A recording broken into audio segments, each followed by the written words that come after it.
এজন্য প্রিয় ভাই, এটা জরুরি বিষয়। নওজোয়ান ভাই, বয়স্ক বাবা, প্রত্যেকেই কমপক্ষে নিজেকে ভুলে যাওয়া, এর চাইতে বড় দুর্ভাগ্য আর কিছু হইতে পারে। মানুষ এত বোকা হয় না।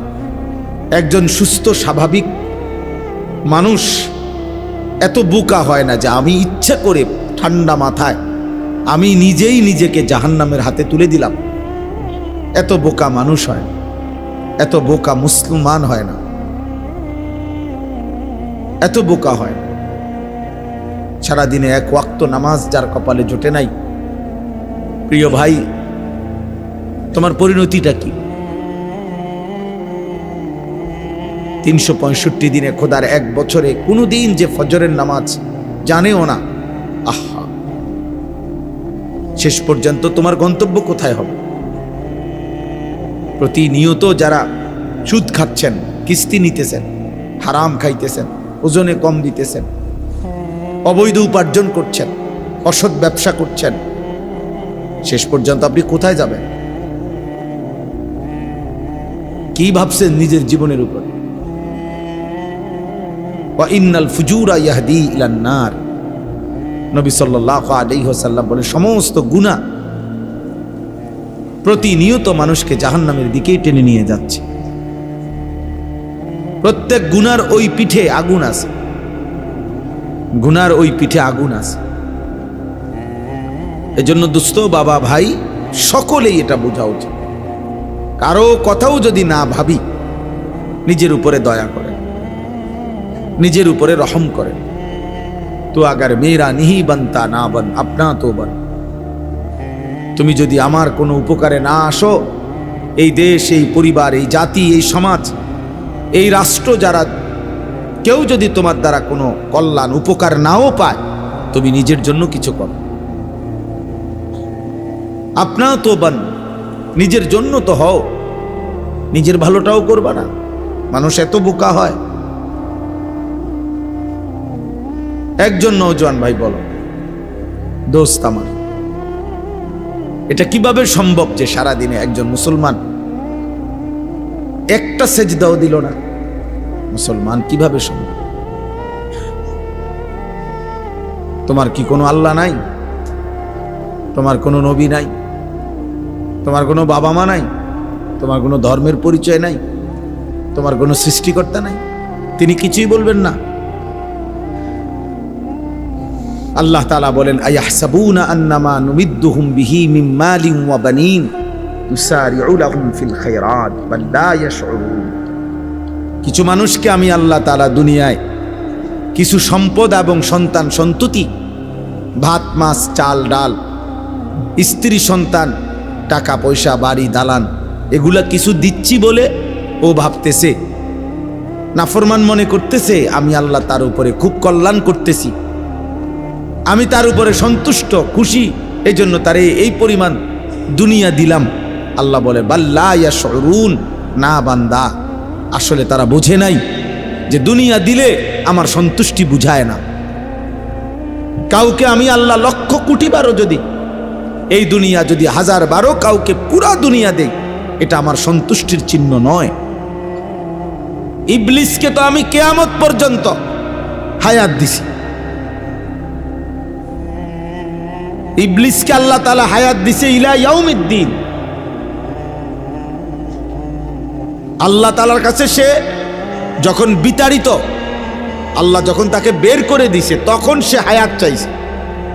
আল্লাহ আমাকে এই দুনিয়ার হায়াত পুরাটা দেন, একবার ইসরাফিলের ফু পর্যন্ত। আল্লাহ বলছে, যা দিলাম। তাহলে ইবলিসের চাইতে মালউন, রাজিম, অভিশপ্ত আর কে হইতে পারে? তাহলে আল্লাহর কাছে যে এতটা ঘৃণিত, আল্লাহর কাছে এতটা অভিশপ্ত, ওয়া ইন্না আলাইকাল লা'নাতা ইলা ইয়াউমিদ্দিন। আল্লাহ বলছে, আজকের থেকে নিয়ে কিয়ামত পর্যন্ত তোর উপরে আমি আল্লাহর লানত। এত লানত আল্লাহ যাকে দিলেন, অথচ তাকেই আল্লাহ বলছে, ঠিক আছে আমি তোকে আখিরাত পর্যন্ত হায়াত দিলাম, ইসরাফিলের ফু পর্যন্ত। ইবলিস কি মাঝখানে 2-1 মারা গেছে? কথা বলে না, মারা গেছে 2-1 বার। তো সেই প্রথম সৃষ্টি আদম আলাইহিস সালাম, উনাকে সেজদা না দেওয়ার অপরাধে, আল্লাহর হুকুম লঙ্ঘন করার কারণে, সেই থেকে যে সে শয়তান, আজ পর্যন্ত তার মৃত্যু হয় না। তাহলে কোন নেককার লোক এতদিন বাঁচছে? তো তাইলে দুনিয়া তো আল্লাহ তাকে দিছে, দুনিয়া তো আল্লাহ তাআলা ইবলিসকেই দিছে, এত লম্বা হায়াত দিছে। এই পৃথিবীতে সবাই তো বাঁচতে চায়, তো ইবলিসের সমান হায়াত তো এখনো কেউ পায় না। এই জন্য আল্লাহ বলেন, বান্দা, দুনিয়া যদি আমি 1000 পাও, 1000 বছরও যদি দুনিয়া পাও, তারপরও এটা আমার সন্তুষ্টির চিহ্ন না, সন্তুষ্টির চিহ্ন না। কাফের বেঈমানদেরকে আল্লাহ তাআলা প্রতিনিয়ত আমাদের চাইতে বেশি দুনিয়া দিয়ে রাখছে, অর্থ সম্পদ,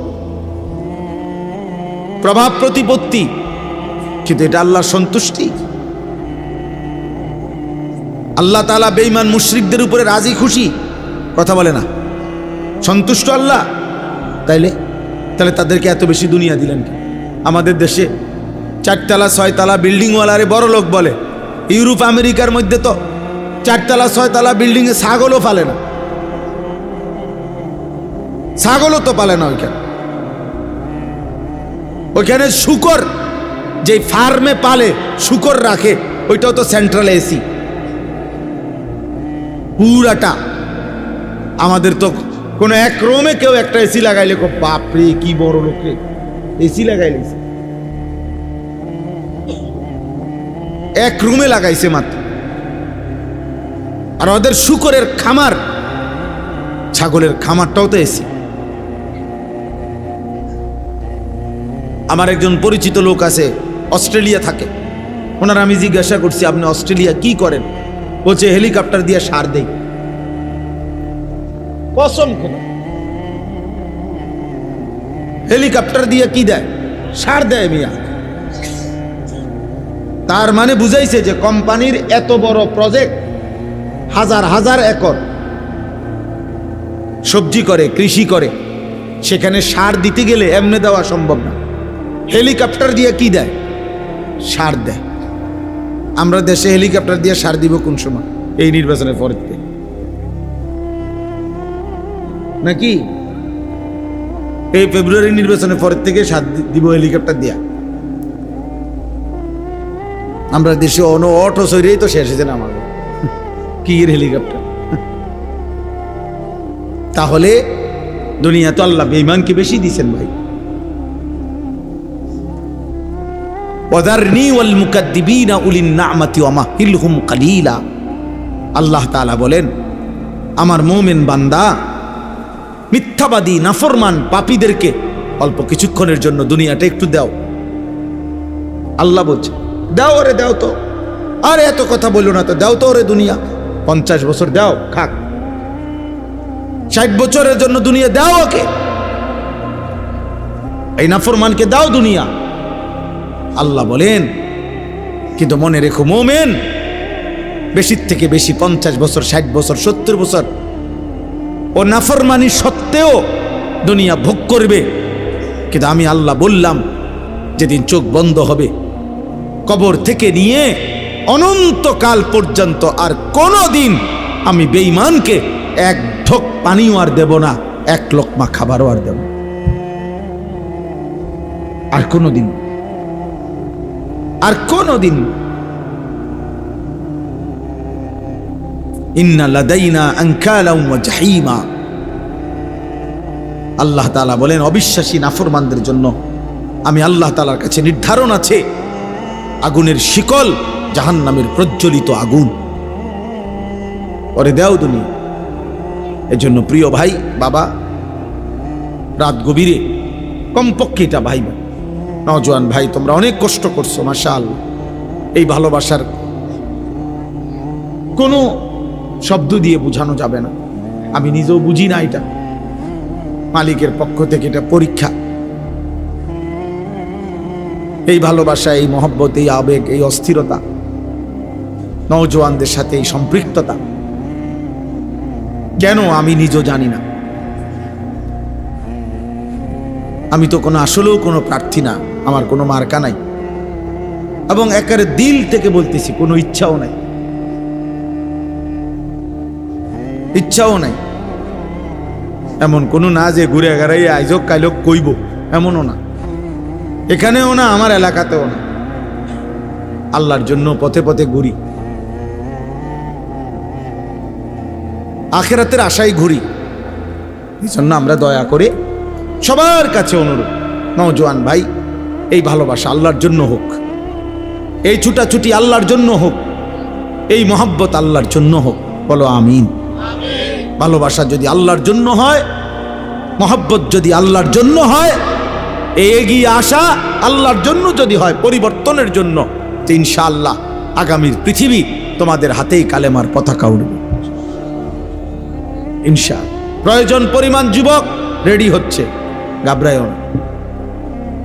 তোমার মতো আমার মতো 2-4 জন অপদার্থ ছাড়াও ইসলাম বিজয় হবে, কসম আল্লাহর। আল্লাহ নবী সাল্লাল্লাহু আলাইহি সাল্লাম বলছে, উম্মত শোনো, যদি কোনোদিন শোনো যে কিয়ামতের আর একদিন বাকি, তবুও মনে রাখবা মাহদী আসবে, আর সারা বিশ্বময় ইসলামের বিজয়ের পতাকা উঠবে। সারা পৃথিবী আরেকবার খেলাফতের রঙে ইসলামের বিজয় নিশানে আরেকবার পৃথিবীবাসী দেখবে। নবীজি এটা ওয়াদা দিছেন। এজন্য যুবক ভাই আমার, এই একটা লাইন কথা মনে রাখো, মক্কার জমিনে যেদিন আল্লাহ নবী সাল্লাল্লাহু আলাইহি সাল্লাম কালেমার দাওয়াত শুরু করছিলেন, সেদিন কিন্তু তিনি প্রত্যেকের কাছেই কালেমার দাওয়াত দিছেন, সমান গুরুত্ব দিয়েই দিছেন, কলিজার সবটুকু দিয়ে তিনি প্রত্যেকের কাছেই দাওয়াত দিছেন। কিন্তু মহান আল্লাহ পাক রব্বুল আলামিন বলছিলেন, বন্ধু দাওয়াত আপনি দিতে থাকেন, আপনি বলতে থাকেন, কিন্তু আপনার জন্য যে কয়জন সাহাবা লাগবে, আর আমার ইসলাম বিজয়ের জন্য বিশ্বময় যে কয়জন মোমেন সাহাবী লাগবে আপনার, এটা আমি নেব, আমি নেব। লাগবে যে কয়জন আমি নেব, যাদেরকে আমি চাই নেব, যাদেরকে আমি চাই নেব না। আপনি বলতে থাকেন। এজন্য খুদার কসম, নবীজি আবু জেহেলকেও কালেমার দাওয়াত দিছে, আবু বকরকেও দাওয়াত দিছে, আবু লাহাবকেও দাওয়াত দিছে, ওমরকেও দাওয়াত দিছে। আসমানওয়ালা রব আরশ আজিমের মালিক আল্লাহ বলছে, বন্ধু আবু বকরকে আমি নিলাম, আবু জেহেলকে আমি নিলাম না, ওমরকে আমি নিলাম, আবু লাহাবকে আমি নিলাম না, ওসমানকে আমি নিলাম, উতবাকে আমি নিলাম না, আলীকে আমি নিলাম, শাইবাকে আমি নিলাম না। অথচ আল্লাহর কসম, এরা যেই বংশের সাহাবী, ওরাও একই বংশের বেঈমান। আবু জেহেলও কুরাইশ, আবু বকরও কুরাইশ, আবু লাহাবও কুরাইশ, ওমরও কুরাইশ। অতএব এটা বুঝতে শেখো ভাই, একটা ছেলেই বোঝো। আমি বললাম না সবার সমর্থন দিয়ে আমি করবো কি, আমি তো ভোটে দাঁড়াইছি না। আমার দরকার এই কথাটা বলা যে ভাইয়া আল্লাহ বলছে, বন্ধু আমি আবু বকরকে নিলাম, আবু জেহেলকে নিলাম না। তো যেন আল্লাহ আবু জেহেলকে বলছে, বেঈমান তোকে ছাড়াও আমার ইমানের বিজয় হবে, আমার ইসলাম বিজয় হবে, আমার কালেমার বিজয় হবে। তাইলে দোস্ত, মালিক যদি ইসলামের জন্য, দ্বীনের জন্য, ইমানের জন্য আল্লাহ যাকে নেওয়ার তাকে তো নিবেনি, যদি তোমারে না নেয়। তুমি যদি মাহদী না চিনো, তুমি যদি দাজ্জালের হাত থেকে ইমান বাঁচাইতে না পারো, আগামী দিনে যদি আল্লাহ তাআলা তোমাকে দ্বীনের জন্য না নেয়, কেমনে নিবে? 365 দিনে খোদার 1 বছরে তুমি কোনো দিন ফজরের নামাজ পড়লা না, মহান মালিক তোমারে কেন তার দ্বীনের জন্য নিবে?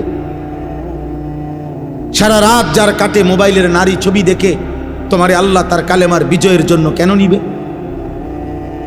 বছরের পর বছর যায় যার হারাম রোজগারে, তারে আল্লাহ তাআলা জান্নাতের জন্য কেন নিবে? আল্লাহর জান্নাতের লোকের কি ঘাটতি পড়ে গেছে, অভাব পড়ে গেছে? তাহলে এই জন্য বেশি গুরুত্বপূর্ণ এটা, এ কথা বুঝা যে আমাকে আল্লাহ তাআলা দ্বীনের উপরে রাখবে কিনা। হ্যাঁ, এটা যদি না হয়, আল্লাহ যদি পছন্দ না করে, আল্লাহ যদি বলে ওয়ালা তাকুনু কাল্লাযীনা নাসুল্লাহা ফাআনসাহুম আনফুসাহুম, কোরআনে আল্লাহ বলছে, বান্দা আমারে এই পরিমাণ ভুলে যেও না বেশি দিন আমাকে ভুলে গেলে আমি আল্লাহ বললাম একদিন আমি তোমাকে তোমার পরিচয় ভুলিয়ে দেব, আত্মভোলা করে দেব, আর কোনো দিন তোমার মনে পড়বে না তুমি মুসলমান। তোমার মৃত্যু হবে, তোমার কবর হবে, তোমার আখিরাত হবে, আমি ভুলিয়ে দেব। ফাআনসাহুম আনফুসাহুম, আমি তোমার পরিচয় তোমারে ভুলিয়ে দেব। আত্মভোলা, আত্মবিস্মৃত হয়ে যাবা। নিজের বংশ, নিজের ইজ্জত, তোমাদের অগণিত ছেলে যাদের মাথায় মুশরিকের চুল, বেঈমানের চুল, তোমাদের একজনেরও তোমাদের বাবার কথা মনে নাই। তোমার বাবা এমন ছিল না, তোমার বংশ এমন কারো চুল নাই। বিগত 100 বছরে তোমার ফ্যামিলির কেউ এমন চুল রাখে নাই, তুমি কোন বেঈমানের মতো চুল রাখছো? মানে তুমি এই প্রথম তোমার বংশ থেকে, তোমার ধর্ম থেকে তুমি নিজেকে সম্পর্ক বিচ্ছিন্ন করে দিলা। এর পরের জেনারেশন যদি তোমার হাতে তৈরি হয়, তোমার আমার সন্তান, আমি আমার বাবার সন্তান, আমার বাবা টুপি মাথায় দিছেন, আমিও আজও টুপি মাথায় দেই। আমার বাবা দাড়ি রাখছেন, আমি আজও দাড়ি রাখি। আমার বাবা মৃত্যু পর্যন্ত পাঞ্জাবি পরছেন, আমি আজও পাঞ্জাবি পরি। আমার বাবা মৃত্যু পর্যন্ত লুঙ্গি পরছেন, আমি আজও লুঙ্গি পরি। তাহলে আমি আমার বাবার অনুসরণ, আমি আমার রাসূলুল্লাহ সাল্লাল্লাহু আলাইহি সাল্লাম, আমার রাসূলের সাহাবাদের অনুসরণের উপরে চলার চেষ্টা করছি। কিন্তু তুমি তো তোমার আল্লাহ, তোমার রাসূল, সাহাবা, আউলিয়া, উলামা, এমনকি তোমার আপন বাবা এবং পূর্বপুরুষের থেকেও সম্পর্ক বিচ্ছিন্ন করে চুলে, চেহারায়, লেবাসে, পোশাকে, চাল চলন, চিন্তা, হাসি, মজাক, কথাবার্তা সব কিছুতে নিজেকে বিচ্ছিন্ন, আলাদা করে দিলা। কি বুঝাইতে চাচ্ছ তুমি? মুসলমান না বেঈমান? কি বুঝাইতে চাও? কি বলতে চাচ্ছ তুমি? তোমার মতো বেডই না হইলে ইসলাম টিকবে না, না? কি মনে করছো আব্বা?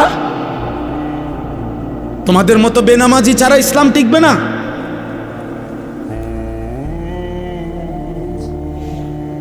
গত আমলে বাংলাদেশের সমস্ত পণ্যের দাম উঠানামা করে, একটা পণ্যের দাম কমে আবার বাড়ে।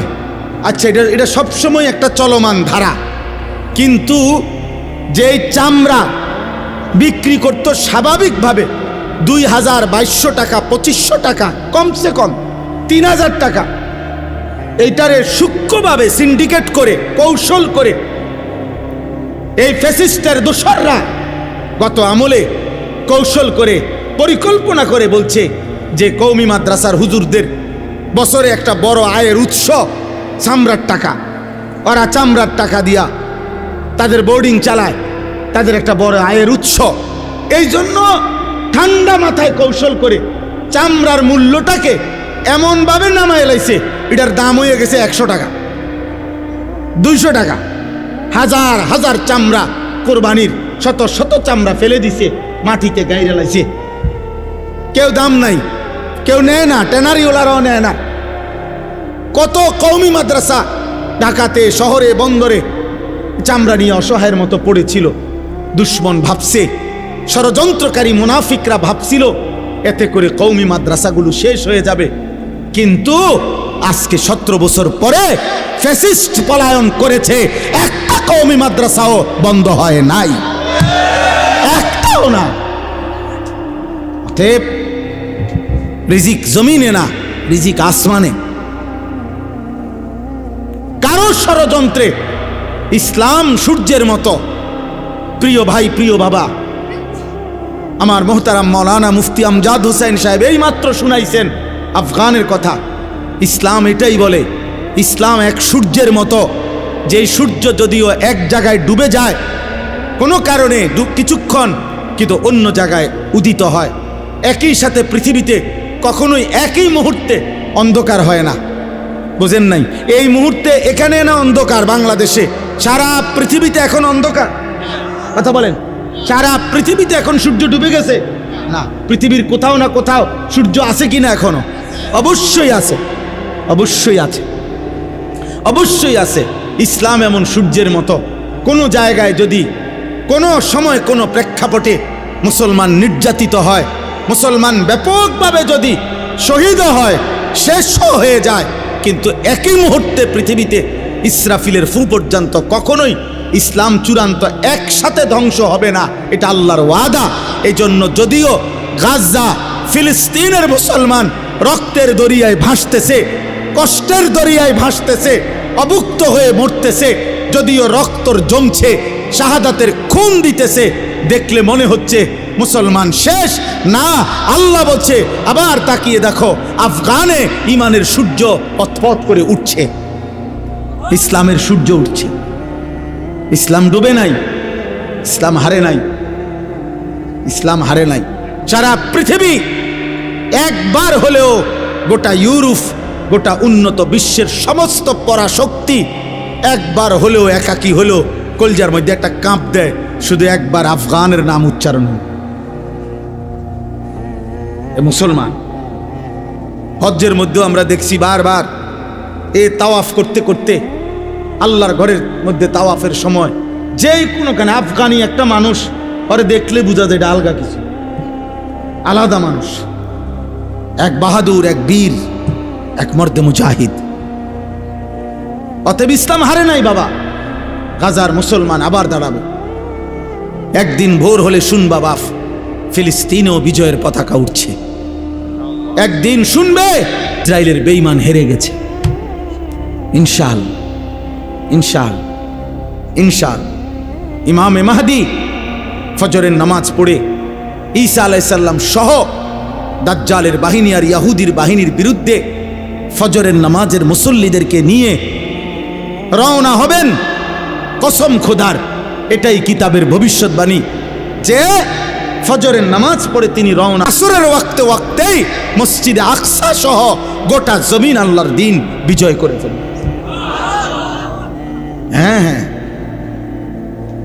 ইমানের বিজয় হবে, ইসলামের বিজয় হবে, আল্লাহর কালেমাই থাকবে, তুমি থাকতা না।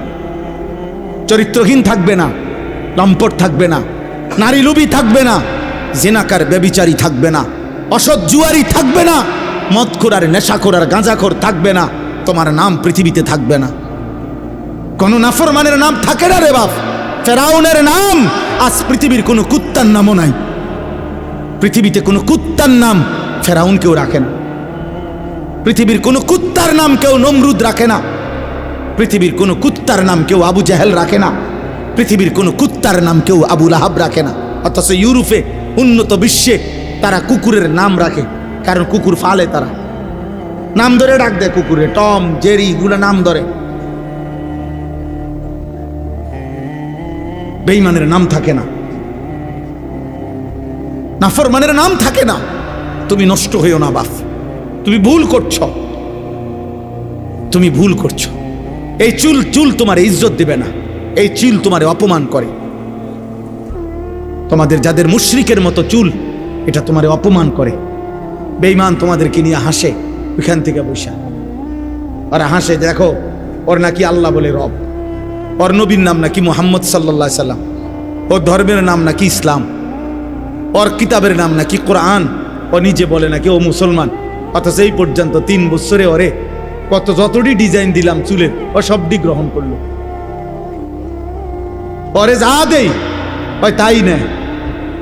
ওরে নারীর ছবি, অস্থির দৃশ্য, উলঙ্গ অস্থির দৃশ্য যা দেই, নাফরমান সব নিচ্ছে। ওই কিসের মুসলমান? আহ, বেঈমান হাসে আমাদেরকে, দুশ্মন হাসে, দুশ্মন হাসে। আমাদের মায়েরা, আমাদের বোনেরা যখন বেপর্দা হয়, দুশ্মন হাসে। অথচ ইসলাম সেই জাতি, যে জাতির এক মা, নবীর এক মহিলা সাহাবী যুদ্ধের ময়দানে ওনার ছেলে শাহাদাত বরণ করছিলেন।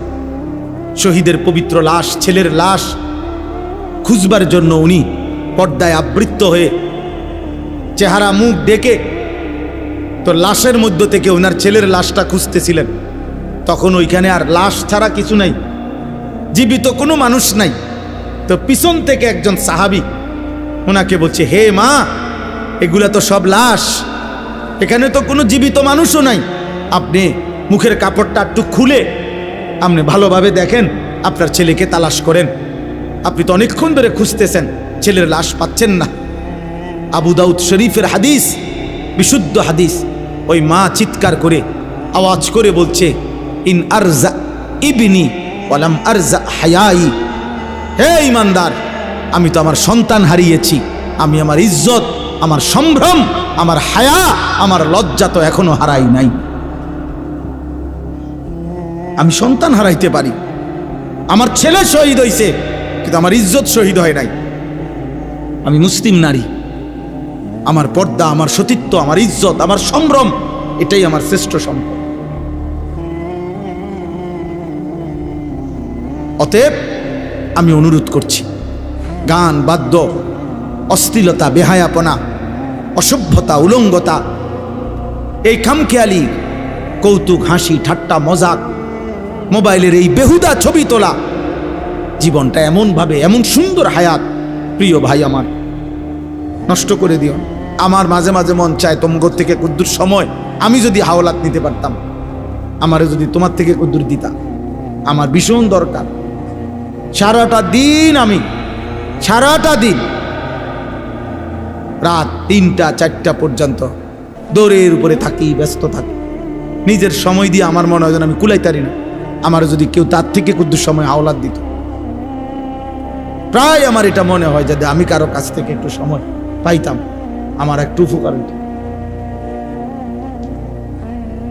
তাইলে এই জন্য অনুরোধ করছি আমরা, আজকের এই কিশোর ভাই, নওজোয়ান ভাই, আমি 2টা আয়াত শুধু তর্জমা বলি, তাইলে আমার কথা শেষ। আল্লাহ তাআলা এখানে বলছেন, মক্কার একজন কুরাইশ, নজর ইবনে হারেস, কাফের সর্দার, সে নবীজির দিবানিশি বিরোধিতা করত। তো বিরোধিতার ক্ষেত্রে মক্কার সব বিরোধিতাকারীরা নিজেদের মধ্যে আলাপ করত যে আমরা যে যাই বিরোধিতা করি মুহাম্মদের, সে যখনই লোকদের সামনে তার এই কোরআন পড়ে, মানুষগুলোর দিল নরম হয়ে যায়, আস্তে সে দুর্বল হয়ে যায়, কালেমা পড়ে মুসলমান হয়ে যায়। কোরআন শরীফের এই সুন্দর আওয়াজ, এই সুর, কোরআনুল কারীমের এই তেলাওয়াত, এর ব্যতিক্রম কিছু আমাদের কাছে নাই।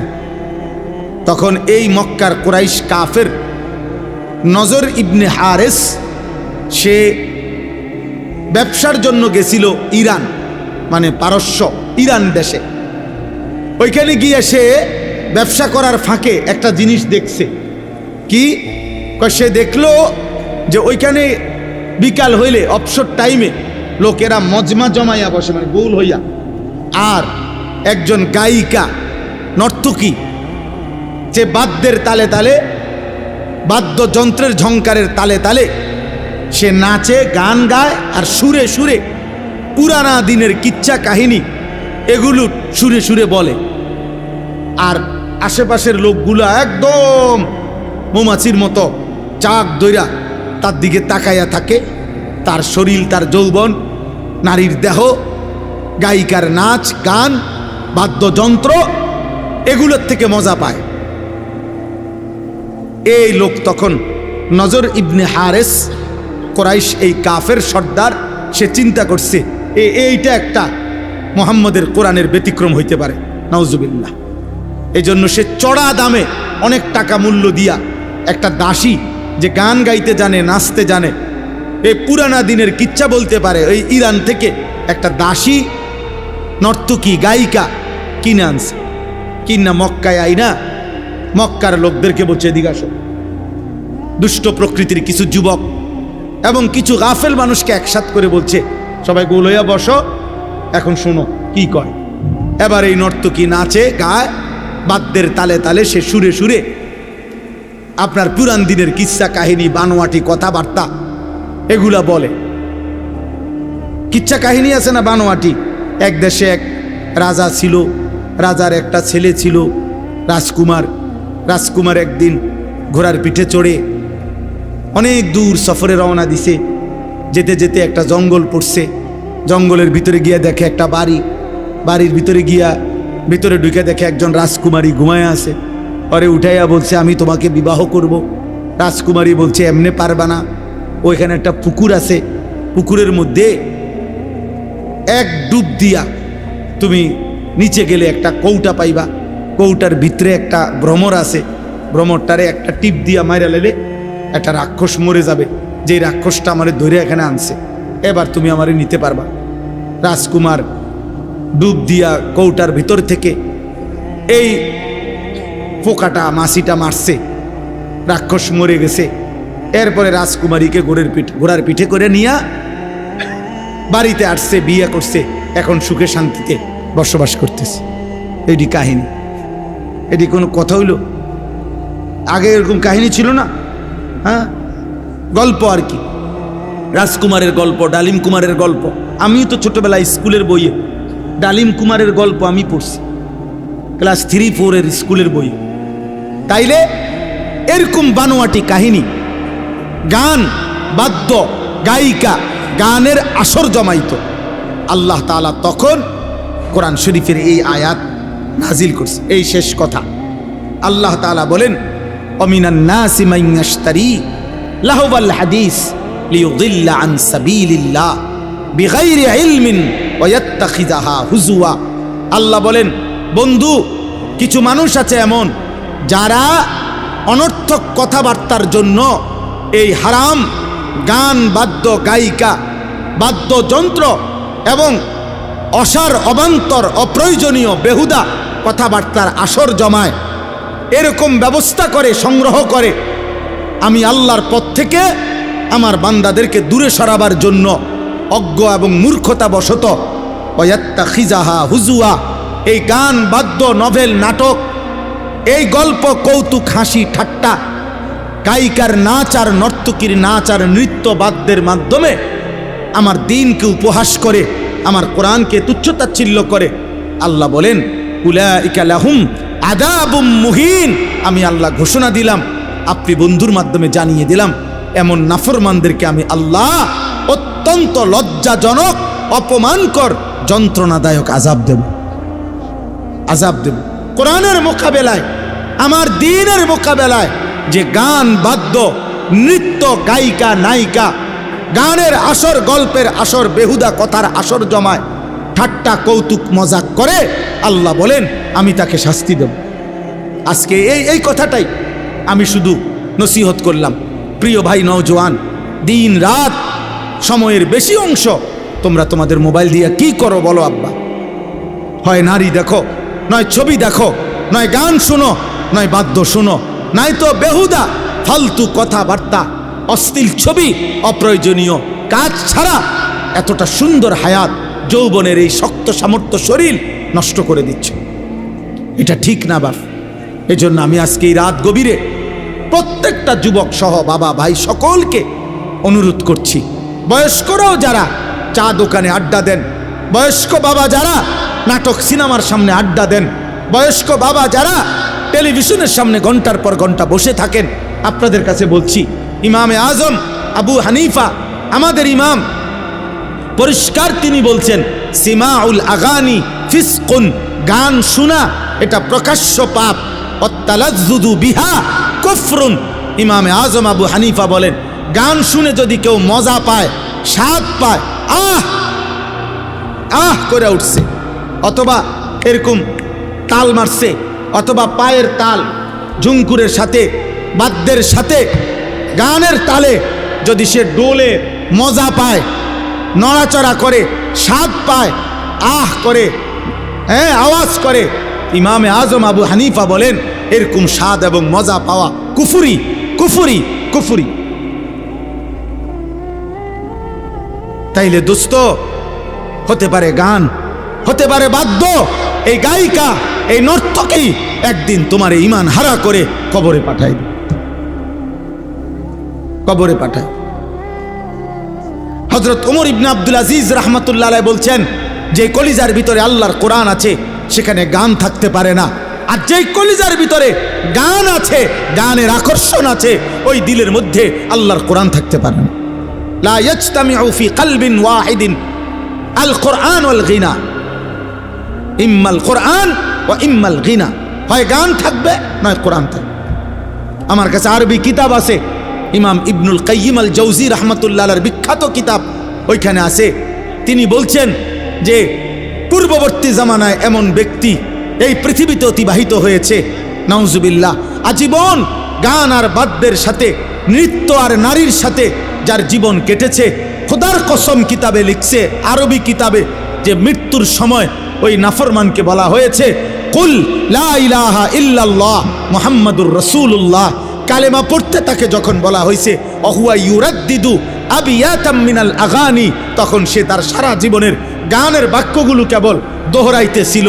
আল্লাহর কসম কিতাবে লিখছে শেষ পর্যন্ত এই গানের শব্দ বলতে বলতেই কালেমা ছাড়া বেঈমান হয়ে কবরে চলে গেছে। ইমামে আহমদ ইবনে হাম্বল রাহমাতুল্লাহ আলাইহি বলছে আল গিনা ইউমবিতুন নিফাকা ফিল কলব, গান বাদ্য নৃত্য গায়িকার আসর এটা কলিজার মধ্যে ধীরে ধীরে মুনাফিকি তৈরি করে, মুনাফিকি তৈরি। এজন্য নওজোয়ান ভাই, এমন হায়াত নষ্ট করো না, এমন রাত শেষ করো না, এমন জীবন নষ্ট করো না। আরেকবার দুনিয়ায় আসবা না আব্বা, আর কোনো দিন না। আল্লাহ তাআলা আমাদের প্রত্যেককে এই গান বাদ্য, এই বেহুদা কথার থেকে, অশ্লীল বেহুদা গল্পের কৌতুকের আসর, ফালতু কথার আসর, এখান থেকে বাঁচার তৌফিক দান করে। কোরআনে আছে, আল্লাহ বলছে আফামিন হাযাল হাদীসি তাজাবুন ওয়া তাদহাকুনা ওয়া লা তাবকুন ওয়া আনতুম সামিদুন। আল্লাহ বলছে এই নাফরমান আমার বন্ধু মক্কার গলিতে গলিতে আমার কোরআন পড়ে, আর তোরা আমার কোরআন শুনে হাসো আর গান শুনো, ওয়ালা তাবকুন, তোমরা চোখে একটু পানিও পড়ে না। আহা, এমন শক্ত পাষাণ কেমনে হইল? কোরআন শরীফ আল্লাহ বলছে, আল্লাহ বলছে ইবলিসকে, ইবলিস বলছে আল্লাহ আমি যাচ্ছি, আপনি আমারে শুধু কিয়ামত পর্যন্ত হায়াত দেন, আমি আপনার সমস্ত আদমের সব সন্তান আমি জাহান্নামী করে দেব। নাউজুবিল্লাহ। কোরআনে আছে, আল্লাহ তখন বলছে বেঈমান যা, তুই তোর দল বল সৈন্য সামন্ত নিয়া আমার বান্দার বিরুদ্ধে লাগিস। সেখানে আছে ওয়াস্তাফজিজ মান ইসতাতা'তা মিনহুম বিসাউতিক, বলছে তোর কণ্ঠ দিয়া, তোর সুর দিয়া, তোর আওয়াজ দিয়ে তুই ইবলিস, তুই পারলে আমার বান্দাদেরকে আমার পথ থেকে দূরে সরায় দিস। তবে মনে রাখিস আমার খাঁটি বান্দা হাজার চেষ্টা করলেও তোর পথে যাবে না। তার মানে সমস্ত তাফসিরের মধ্যে আছে শয়তানের সুর, শয়তানের আওয়াজ, শয়তানের কণ্ঠ আল গিনা, গান। প্রতিটা গান, প্রতিটা বাদ্য, নারীর প্রতিটা নাচ, গানের সুর, গানের ঝংকার, বাদ্যযন্ত্রের আওয়াজ, এটা আল্লাহর কসম, এটা সাউতুশ শয়তান, এটা শয়তানের আওয়াজ, শয়তানের আওয়াজ, শয়তানের আওয়াজ, যার দ্বারা সে মানুষকে আল্লাহর পথ থেকে জাহান্নামের পথে নিয়ে যায়। অতএব প্রিয় ভাই আমার, বাপ আমার, বন্ধু আমার, আজকের এই রাত গভীরে যে কয়জনই শেষ পর্যন্ত শুনলেন, অনেক কষ্ট করছে ছেলেরা, বাবারা, বয়স্করা, অনেক মুরব্বী বয়স্ক মানুষ। আমি আপনাদের সবাইকে মহব্বত করি। আপনাদের এই ভালোবাসার কৃতজ্ঞতার আদায় করার কোনো শব্দ আমার কাছে নাই। আজ বছরের পর বছর আলহামদুলিল্লাহ বারবার আপনাদের কাছে আসার সুযোগ হয়েছে। আল্লাহ তাআলা আপনাদের প্রত্যেককে ঈমান আমলের জীবন দান করেন। আল্লাহ তাআলা প্রতিটা যুবক ভাই, প্রিয় ভাই, তুমি নষ্ট হইও না। এই পৃথিবীতে চরিত্রহীনকে কেউ মনে রাখে না রে বাপ। কোনো দুষ্ট চরিত্রহীনকে মানুষ মানুষ হিসাবে ডাকে না, ওই মন্দ নামে ডাকে। সুদখোরকে কেউ নাম ধরে ডাকে না রে বাপ, বলে সে একটা সুদখোর। মদখোর আর নেশাখোরকে মানুষ নেশাখোরই বলে। তোমার নাম আর ভুলে যায়, তোমার নাম নিশানাও ভুলে যাবে। পৃথিবী তোমার নাম নিবে না, বরং তোমার ওই অসৎ চরিত্রের নামে তোমারে ডাকবে। হয় বলবে নেশাখোর, নয় বলবে গাঁজাখোর, নয় বলবে ফুট্টাখোর, নয় বলবে বাবাখোর, নয় বলবে ডাইলখোর, নয় বলবে সুদখোর, নয় বলবে কিস্তেখোর, নয় বলবে হারামখোর। একটা না একটা বলবে, সামনে বলতে পারুক বা পিছনে বলুক। সাহসে না কুলাইলে সামনে বললো না আর কি, কিন্তু পিছনে হলেও বলল। মন্দ লোককে কেউ উত্তম নামে ডাকে না, অসৎ চরিত্রবানকে কেউ উত্তম নামে ডাকে না। আল্লাহ আমাদের প্রত্যেকটা ছেলে, প্রত্যেকটা সন্তানকে হেফাজত করেন। আল্লাহ তাআলা কবুল করে নেন এই শাহেদা গোপ দারুল উলুম মুঈনুল ইসলাম মাদ্রাসা এতিমখানা। আজ 66তম মাহফিল। আল্লাহু আকবার। 66 বছর ধরে যে মাদ্রাসা তার আপন গতিতে এগিয়ে যাচ্ছে, আল্লাহ তাআলা যেন ইসরাফিলের ফু পর্যন্ত এই মাদ্রাসা কায়েম করে দেয়। মালিক চাইলে হবে না? 66 বছর যে মালিক টিকায় রাখছেন, 66 বছরও তো সে মালিক টিকাইতে পারেন ইনশাআল্লাহ, ইনশাআল্লাহ, ইনশাআল্লাহ। আমাদের শ্রদ্ধেয় জনাব কেনু মাস্টার সাহেব, উনি আমারও মহব্বত করতেন। সামনে আসতেন, বসতেন, কথা বলতেন। আল্লাহ তাআলা ওনার কবরকে নূরে নূরে নূরান্বিত করে দেন। আল্লাহ আপনি আমাদের সবাইকে মাফ করে দেন। প্রিয় ভাই, প্রিয় নওজোয়ান, আমি বাস্তবিক অর্থে কারো কোনো ধাক্কাধাক্কি আমার মূল মাকসাদ না। আমরা সবগুলো ছেলে, তোমরা নওজোয়ান, এটা আমার একটা ছোট্ট ফিকির। চেষ্টা করি নিয়মিত যে কিশোর নওজোয়ান মুসলমানের ফিরবে। হয়তো আমরা একদিন থাকবো না, কিন্তু ইনশাআল্লাহ আমাদের বর্তমান নওজোয়ান, এখন যাদের বয়স 16 বছর, 18 বছর, 20 বছর, আমাদের দিলের একটা হিসাব আর কি, মনের একটা চাহাত, মনের একটা বোঝাপড়া, যে আমার মনে হয় আর কি আগামী দিন ইনশাআল্লাহ এদের মাঝ থেকেই ইমানদার যুবক মাহাদির পক্ষে লড়বে ইনশাআল্লাহ। এটা আমার দিল বলে, আমার দিল বলে। আমি এটার কোনো দলিল দিচ্ছি না, আমি এমনি বলছি আমার ব্যক্তিগত আবেগ, আমার মনে হয়। নাই তো আলহামদুলিল্লাহ চতুর্দিকে আমরা এটা দেখি। আলহামদুলিল্লাহ এখন শুধু আমি একজন বক্তা না, আলহামদুলিল্লাহ সব বক্তা ওলামা আলহামদুলিল্লাহ এখন ব্যাপকভাবে মাহফিলে, নওজোয়ান খুব বেশি মাহফিলে আসে, খুব আসে। আলহামদুলিল্লাহ বুঝাই যায় এখান থেকে ইনশাআল্লাহ মালিক পছন্দ করার যাদের, ঠিকই পছন্দ করতেছে, পছন্দ করতেছে। হ্যাঁ হ্যাঁ, পছন্দ করছে। আল্লাহ ঠিকই নেবে, আল্লাহ ঠিকই নেবে। আল্লাহ তাআলা তোমাদেরকেও আল্লাহর দ্বীনের জন্য কবুল করে নেন। এই মাদ্রাসাকে ভালোবাসো বাপ, তোমরা আগামী জেনারেশন, তোমাদের বাবা দাদারাও এই মাদ্রাসাকে মহব্বত করছেন। হ্যাঁ, তোমাদেরই পূর্বপুরুষের অনেকের কবর এখানে আছে। এই জন্য আমি সবাইকে অনুরোধ করব, নতুন প্রজন্ম যারা জেনারেশন, তোমরাও এই মাদ্রাসাকে ভালোবাসবা, মাদ্রাসার জন্য দান করবা, সহযোগিতা করবা, মাদ্রাসার পক্ষে থাকবা। আল্লাহ তাআলা আমাদের সকলকে ঈমান আমলের জীবন দান করেন, আমাদের সকলকে ঈমানি ফিকির দান করেন। আমি আমার মাদ্রাসার জন্য দোয়া চাই। আলহামদুলিল্লাহ আমার যেই ছোট্ট মাদ্রাসা আজকে আলহামদুলিল্লাহ আমরা 118 শতক জায়গা মাদ্রাসার জন্য নতুন কিনছি। আলহামদুলিল্লাহ প্রায় 2.5 কোটি টাকার উপরে মাদ্রাসার জন্য জায়গা কিনছি। স্বপ্ন দেখি, আশা আছে মালিক যদি হায়াত দেয়। বাচ্চাদের মাদ্রাসা তো আছে, প্রায় 500 ছাত্র আমাদের মাদ্রাসায় পড়ে। এখন 34 জন শিক্ষক কর্মচারী আছে আমার মাদ্রাসায়। আমি একটা নতুন মাদ্রাসা করতে চাই এখানে, আরেকটা, যেই মাদ্রাসাটা আলাদা শিক্ষক কর্মচারী, আলাদা ভবন বড় করে করতে আশা রাখছি। সারা দেশের যত নওজোয়ান স্কুল, কলেজ, ইউনিভার্সিটি পড়ুয়া অথবা পড়ে না, বেকার, একারে ঠেলাওয়ালা, কুলিওয়ালা, দিন মজুর, বয়স্কও হোক, যেই কোনো মুসলমান যে আসবে যখন দিন শিখবে তখন, যার সময় যতক্ষণ দিন শিখবে ততক্ষণ, এই স্লোগান নিয়ে একটা বড় মাদ্রাসা করতে চাচ্ছি, যেখানে সর্বদা আলাদা উস্তাদ, ছাত্র উস্তাদ থাকবে, স্টাফ থাকবে, যে যখন যেদূর সময় লেগে আসে ওই অদ্দূর কিছু না কিছু শিখবে। এই আশা নিয়ে এখনই কার্যক্রম চলতেছে। আলহামদুলিল্লাহ আজকেও সকাল থেকে শুরু হয়েছে আমাদের মাদ্রাসায় কিশোর যুবকদের জন্য কোর্স। প্রতি বন্ধের পরে 3 মাস পর পর আমরা এটা চালু করছি। গত আগস্টে একবার করছি, আজকেও প্রায় 130-35 জনের মতো ছাত্র, সব জেনারেল ছাত্র, অজু, নামাজ, সূরা, কেরাত, দোয়া, কালাম আলহামদুলিল্লাহ শেখার জন্য আমাদের মাদ্রাসায় কোর্স চলতেছে 3 দিনের। এভাবে 3 মাস পর পর আমরা এটা করি। আশা আছে সামনে সারা বছরের জন্য দীর্ঘমেয়াদী কাজ করার। আমরা দোয়া চাই, ভালোবাসা চাই, মহব্বত চাই। প্রত্যেকেই যার যার জায়গা থেকে ইনশাআল্লাহ মাদ্রাসার জন্য মহব্বত করবেন। আল্লাহ যেন এই শাহেদা গোপ দারুল উলুম মঈনুল মাদ্রাসা এখনও যারা কমিটির সদস্য, এলাকাবাসী, আল্লাহ যেন সবাইকে কবুল করে। আমিন।